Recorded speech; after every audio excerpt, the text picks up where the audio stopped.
Let's go back to our breaking story. A South African tourist, Stephan McGown, who was kidnapped in 2011 by Al-Qaeda while traveling in Mali, has been released and is back home. McGown was one of 4 foreigners touring Mali on motorbikes who were seized in a restaurant in the town of Timbuktu.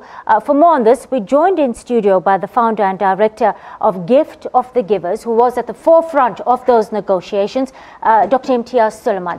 Good afternoon, Doctor, and thank you so much for joining us on the SABC News Desk. Good afternoon. Thank you, Kashini.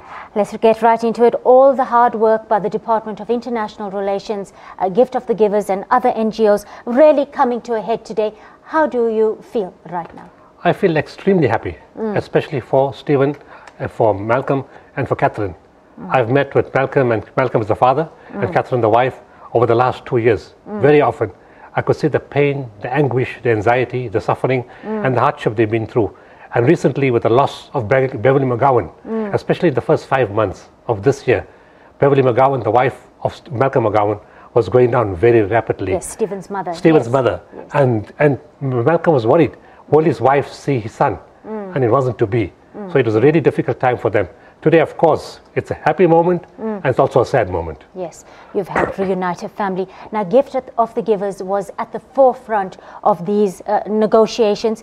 Take us through the strategy you employed and how you maneuvered through the intricacies.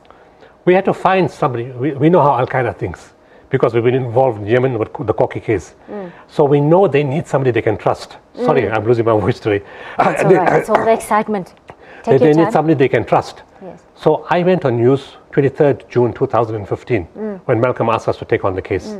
And I announced, is there anybody of Mali origin who knows the area, who can come forward and help? And within 2 hours, our negotiator called, Yahya Diko walked in and he said, I'm prepared to help you. A lot of people make that kind of commitment, but you can't trust everybody. Yes. On the first sight, we knew that he was the man to trust.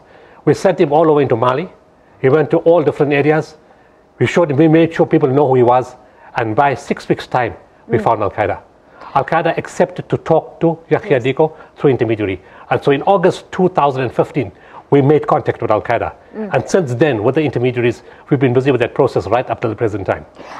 Imtiaz, it really speaks to this crucial engagement that's needed with West African leaders. And would you say it's a step in the right direction as we need to move towards a more cohesive strategy, more cohesive attempts to fight extremism in all parts of the continent? Yes, you have to fight extremism not only in this continent, but all over the world. But in fighting extremism, we need to find the factors that lead to extremism. Quite often, people are resisting or reacting to something that has been done to them. Their countries have been invaded, their lands have been invaded. People don't say sorry. People go about it very arrogantly. We're not saying that extremism is correct or can be defended. It's wrong. Killing innocent people is not allowed in any way whatsoever. But at the same time, we need to find the factors and deal with those factors also that lead to extremism. 6 years, a 6-year battle. Did you feel at any point disillusioned or that you were hitting a stone wall, especially when proof of life was not as forthcoming as you would have liked it to be? If I was disillusioned, I would have stopped a long time ago. I knew there was a family that was dependent on me. We made the connections, and as I said, we know how Al-Qaeda works. An absence of a proof of life video, rather an absence of a body, is guaranteed proof of life. Because if Al-Qaeda kills somebody, they'll make sure the whole world knows about that. So if there's no body, you can be guaranteed that the person is alive. Secondly, if you are with Al-Qaeda compared to any other group, you are the most fortunate hostage because they take very good care of you. And this was said to me both by Yolandi, by Jacques, the other hostage, the Dutch hostage who was released. He came to visit me on the 6th of March and he said, look, I had a great time in Mali, except I was in captivity. And Johan Gustafsson said the same thing. We were very well looked after, and Stephen is in very good health, but waiting to come home. Do we have any idea of his state of mind at this point? Very difficult to say. Actually, his wife called this morning to say that Stephen wants to meet me. And I said, it's not the right time. He needs to spend time with you and with his father. I'm not in a rush. Let him bond with you. And when we're ready, he's ready, we can speak. When would you say in this entire process did the crucial turning point come? After Johan Gustafsson's release. Because they had the appetite to negotiate with everybody. In fact, all the hostages now, the 6 that they're holding, this is the right time for all the governments to get involved. because it's good to use the same team that was involved in Gustafsson's release, in Stephen's release, and it's good to go for the same team because they understand the process. We understand the process, and the same processes are followed. The other governments can be successful too. We've always steered clear of paying a ransom. Was a ransom paid? Can you tell us? I can't tell you that. I don't know. But ransom is not the only thing they accept. They do accept. What else do they accept? Exchange of prisoners. And sometimes you have, in Al-Qaeda's case, they have other governments who have an influence on them and can have an effect on them to release without paying any money. So that's a possibility. I know the governments, but I can't mention them. Excuse me. But it is possible they could be released. And sometimes, if you're very lucky, like we pushed for Stephen to be released on compassionate grounds. We said he's an African. What? Africa doesn't have money. Africa hasn't harmed you.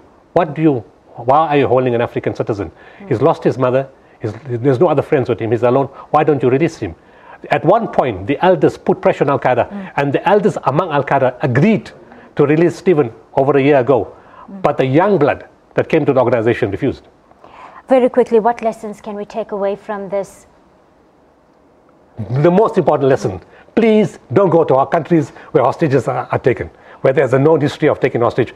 Please make sure you don't travel there. In terms of successful negotiation? Always be honest in what you do. Keep to your word. Be consistent in what you say.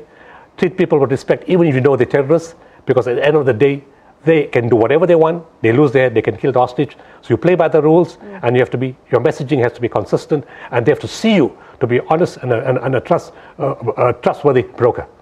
Dr. Imtiaz Sooliman, thank you for your time on the SABC News Desk. Let's move on.